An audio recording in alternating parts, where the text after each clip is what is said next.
कल पूछा था कि आत्मा मरने के बाद कहाँ रहती है, फिर उसको जन्म कैसे मिलता है।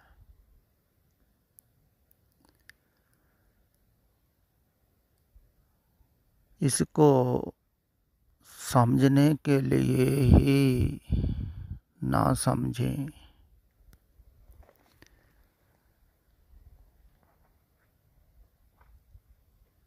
जब भी समझना हो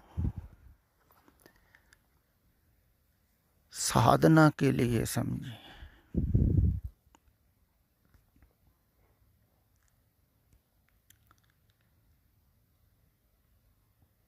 तो साधना क्या है? साधना है इस आत्मा को मिटा देना,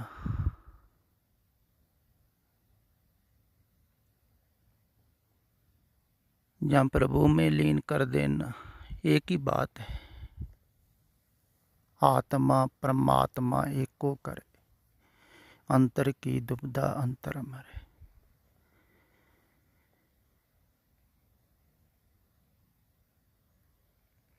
वैसे गौतम बुद्ध ने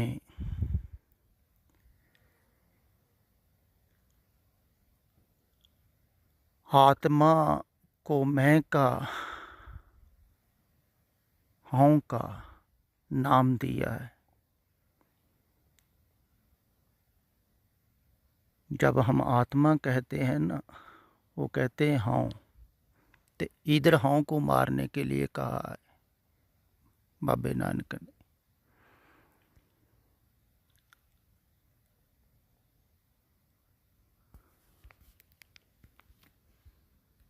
जहाँ हाँ को बूझने के लिए एक ही बात है। दरअसल शब्दों का बहुत भेद है, लोग अलहदा अलहदा समझ लेते हैं। जैसे किसी ने कह दिया हों को मारना, किसी ने कह दिया प्रभु में लीन होना, तो ये अलहदे बात हैं। नहीं, अलहदा नहीं है। उसमें लीन हो गया तो मर गया, मर गया तो उसमें लीन हो गया। तो जो जानने गया वो भी लीन हो गया परमात्मा को। बाहर थोड़ी जानना, अंदर कोई जानना है ना।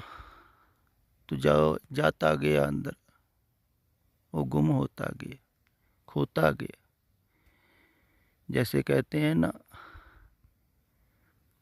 कि नमक का एक पुतला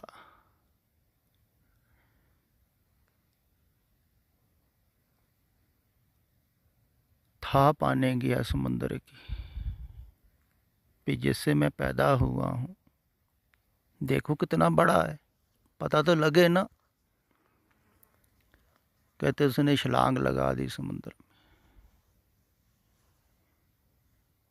धीरे धीरे घुलता गया, घुलता गया, घुलता गया, जितना गहरे जाता गया घुलता गया, और बीच में ही घुल गया, एक ही हो गया समुद्र के साथ। पता तो लग गया, अब बताए कौन। यही हालत होती है सत्पुरुषों की, बताएं कैसे, किस मुंह से बताएं। मुंह बहुत छोटा है, बात बहुत बड़ी है।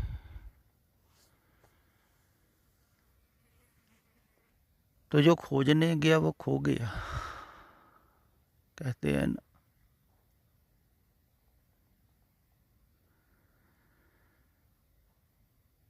तो जो मैं को मटाता है वो भी खो जाता है, क्योंकि मैं ही आत्मा है।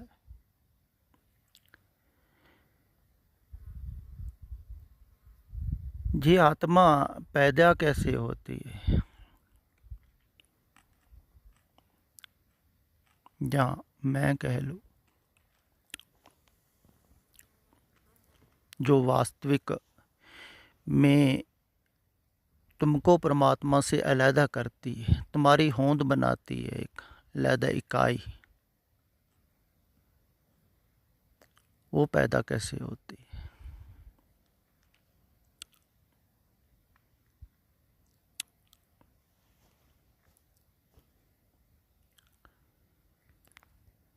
जब बच्चा पैदा होता है तब उसको नहीं पता होता है मेरे तेरे का।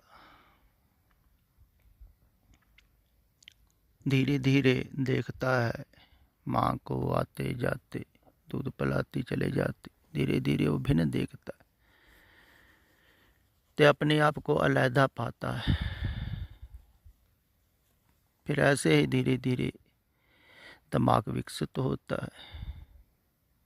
फिर परिवार के लोग समझाते हैं कि तू कौन है बच्चा, ये तेरा नाम है, ये तेरा पता है, इस जाति का है, इस कौम का है, तो बहुत महान तेरी जाति है, कौम है, उसके साथ जुड़ जाता है। देखो ये कितना गहरा बैठ जाता है। अगर रात सोए हुए को भी किसी को पूछ लो ना नाम, तो बता देगा, जाति भी बता देगा, धर्म मैं हिंदू हूँ, कोई सिख हूँ, ईसाई हूँ, कौन हूँ, कितना गहरा पकड़ जाता है ये ख्याल। फिर इस ख्याल के दायरे में ही वो संसार को सोचता है। पहले एक ख्याल बैठा लिया, इसलिए जल्दी से बच्चों के मन में ख्याल बैठाते हैं धार्मिक लोग, भी इसको ख्याल पहले पक्का करो धर्म का, भी ऐसा ना हो भी और किसी धर्म में चले जाए। तो उसको पूरा दोहराते हैं, उसके अंदर ख्याल बैठाते हैं। उनको भी पता है बच्चे का क्या भरोसा, भरोसा तो किसी का भी नहीं है, कहाँ चले जाए। लेकिन ज़्यादातर माता पिता पहले ख्याल बैठाते धर्म का, ये धर्म है, ये जाति, ते अपने धर्म की बड़ी उपमा गाते हैं, बड़ी प्रशंसा गुरुओं की करते हैं, सभी करते हैं, इसीलिए करते हैं। धीरे धीरे उसके मन में शाप बन जाए अपने धर्म की, कि अपने धर्म के बराबर का कोई धर्म नहीं, हमारा धर्म महान, हमारी जाति महान, हम ऐर गहरे थोड़ी। तो धीरे धीरे धारणा बैठ जाती है, उसी धारणा के अनुसार ही वो सोचता है धर्म को। तो संसार की जो धारणा बन जाती है, उसी धारणा के ख्याल से उसका मन बनता है। जिस समाज में, जिस सभ्यता में पैदा हुआ, वैसे ही वो सोचता है ना, तो मैं की धारणा बन गई। तो मैं की धारणा जितनी बनती रहती, उतनी ही आत्मा जो है ना मजबूत होती, बड़ी होती, जिसको वैज्ञानिक इलेक्ट्रिक बॉडी कहते हैं। एक तो स्थूल शरीर है, एक अंदर मनो शरीर, सूक्ष्म शरीर, वो इतना ही दृढ़ बनता है जितना ये ख्याल पक्का होता है अपनी मैं का।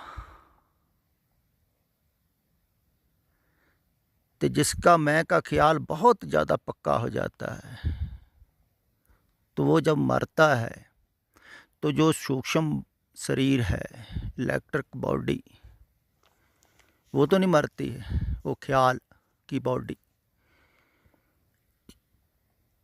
तो अंत समय जो वासना लेके वो मरता है, वो ख्याल बना रहता है, सोच तो सकता नहीं है बाद में शरीर के मरने के बाद, कोई सोचता थोड़ी, क्योंकि बुद्धि तो समाप्त हो जाती है शरीर के साथ, ये सोच विचार तो रह नहीं जाती, एक ख्याल रह जाता है, भाव।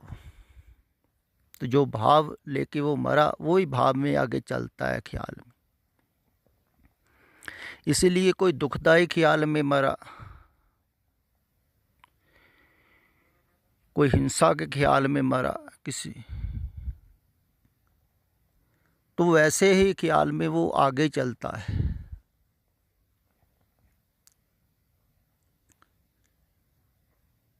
जैसे कोई सपना देख रहा हो कि मैंने बहुत बुरे कर्म किए हैं, पाप किए हैं, तो मेरे को धर्मराजा सजा दे रहा है, कड़ाहे में तल रहा है, आग में डाला जा रहा है, ऐसा कईयों को सपना आता है। ऐसे ही फिर आगे वो देखता है, सब कुछ जलता है, तड़पता है।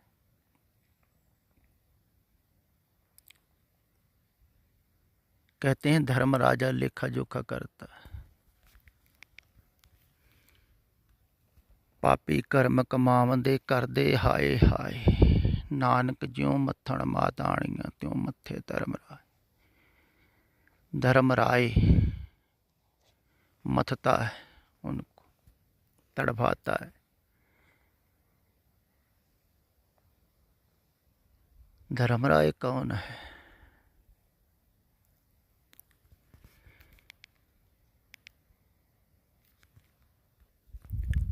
काल का देवता।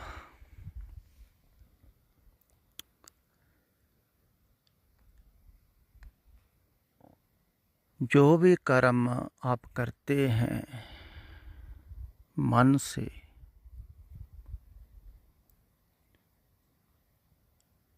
उनकी मन ऊपर रेखा बन जाती है।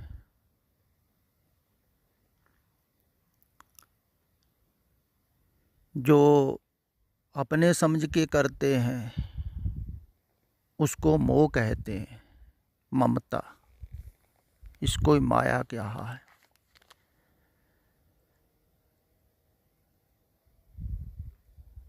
तो मोह ममता पहले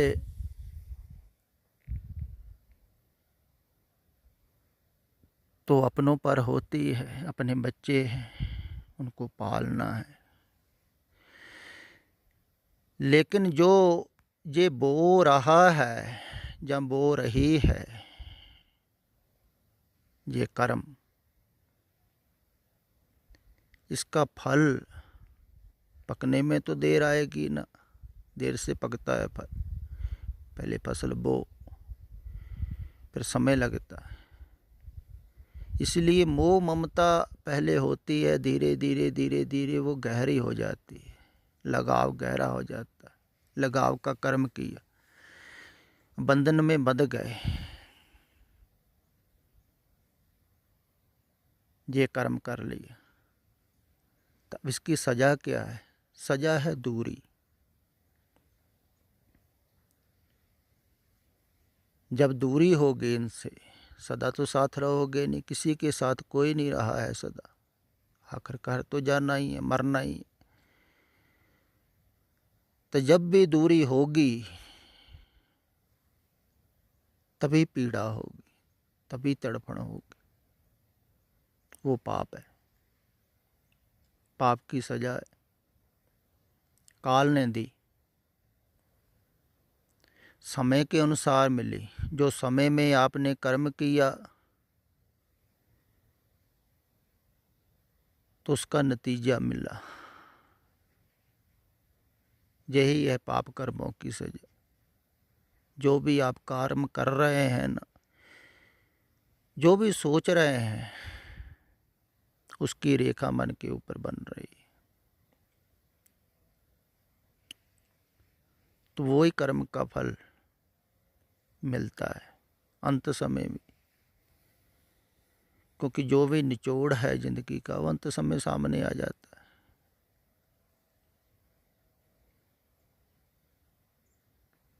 तो जैसा कोई कर्म करता है, तो अब पाप की परिभाषा जो और धर्म करते हैं, किसी ने कुछ की है, किसी ने कुछ, बहुत तरह की परिभाषाएं हैं पाप की। लेकिन मूल जो मुंडली है परिभाषा,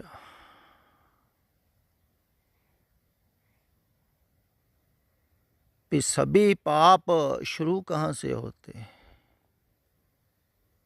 पापों की जड़ क्या है, पापों का मूल क्या है। फिर जितना जितना पाप बढ़ता है उतनी उतनी आत्मा बलवान होती, दृढ़ होती, मजबूत होती, कि विचारधारा ज़्यादा बढ़ती। तो पापों का मूल कहाँ है? मूल है मैं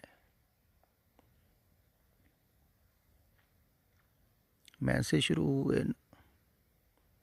तो मैं पैदा कैसे हुई? संसार को विचारने से, सोचने से, अपना समझने से। तो जितनी मैं दृढ़ हुई उतनी ही पाप करने की क्षमता ज़्यादा आती है। जिसकी मैं दृढ़ ज़्यादा होती है, जैसे राजनीतिक के लोग हैं जिसके पास बहुत पावर है,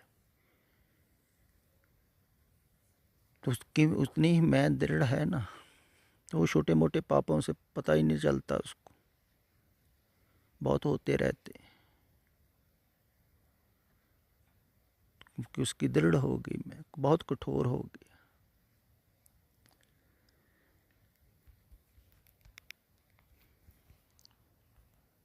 तो जितनी मैं कम होगी उतना ही आदमी थोड़ा कोमल होगा, दयालु स्वभाव का होगा, कठोर नहीं होगा। तो मैं बाहर पैदा हो रही है लगाव से, जितना मेरा है, मेरे हैं, जितनी पकड़ है, ख्याल है अंदर, उतनी ही मैं दृढ़, उतनी ही आत्मा दृढ़ कह लो आप। आत्मा आपकी जितनी दृढ़ होगी उतना ही आगे भटकना पड़ेगा, भूत से प्रेत बनना पड़ेगा, पता नहीं कितने जन्म लग जाए।